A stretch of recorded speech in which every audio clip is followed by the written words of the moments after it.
सखी। तो के देखिला बाबा साहब के बारे में हमेशा कुछ न कुछ जानकारी लेबू, पढ़बू, लिखबू, का बात बा हो ऐसा?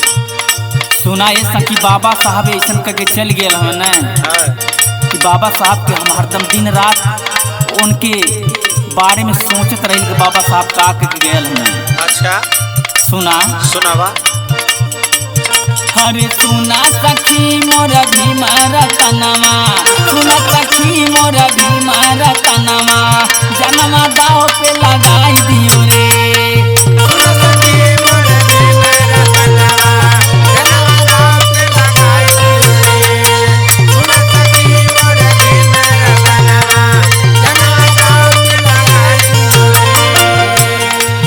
हरे सुना सखी मोरा भीमारा तनवा, जनमा दाव पे लगाई दियो रे। अरे जनमा दाव पे लगाई दियो रे।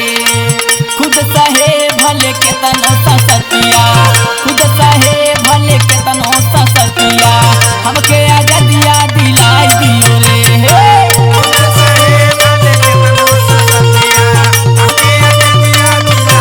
दिला दिए दिला दिए।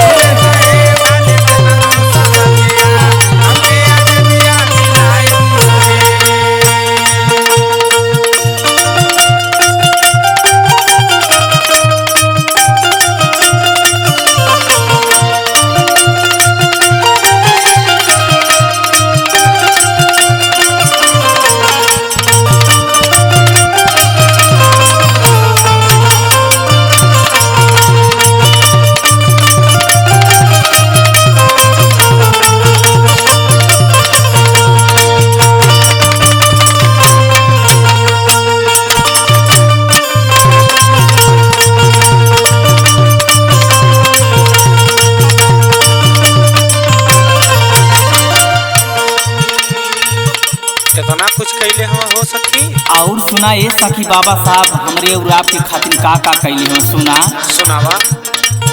ए खुद सहे भले के तनो ससतिया, हमके आजादिया दिलाई दियो रे साहब, हमके आजादिया दिलाई दियो रे। यहाँ राजा कोई प्रजा नहीं है, यहाँ राजा कोई प्रजा नहीं है, ऐसा नियम बनाई दियो रे।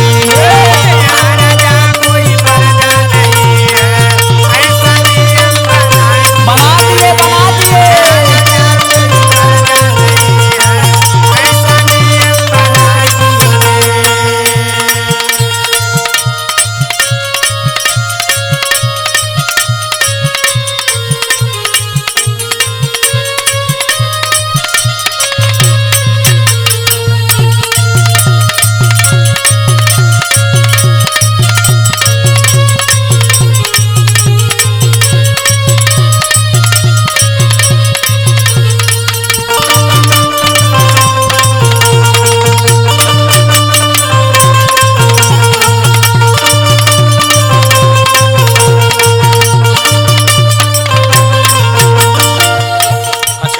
सुनावा का कहने बाबा साहब हो सखी।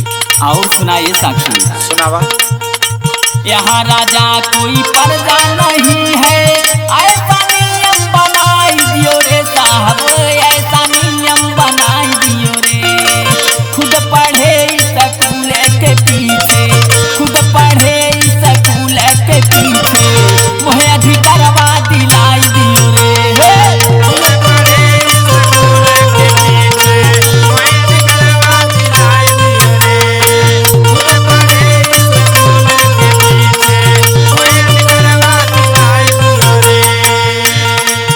हरे खुद पढ़े स्कूल के पीछे, मोहे अधिकारवा दिलाई दियो रे साहब, मोहे अधिकारवा दिलाई दियो रे।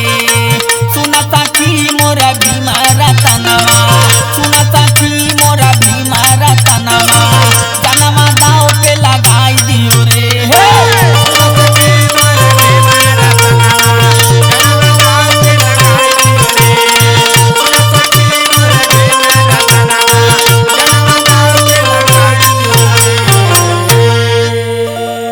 अरे तो बुझा गई हमरो के सखी।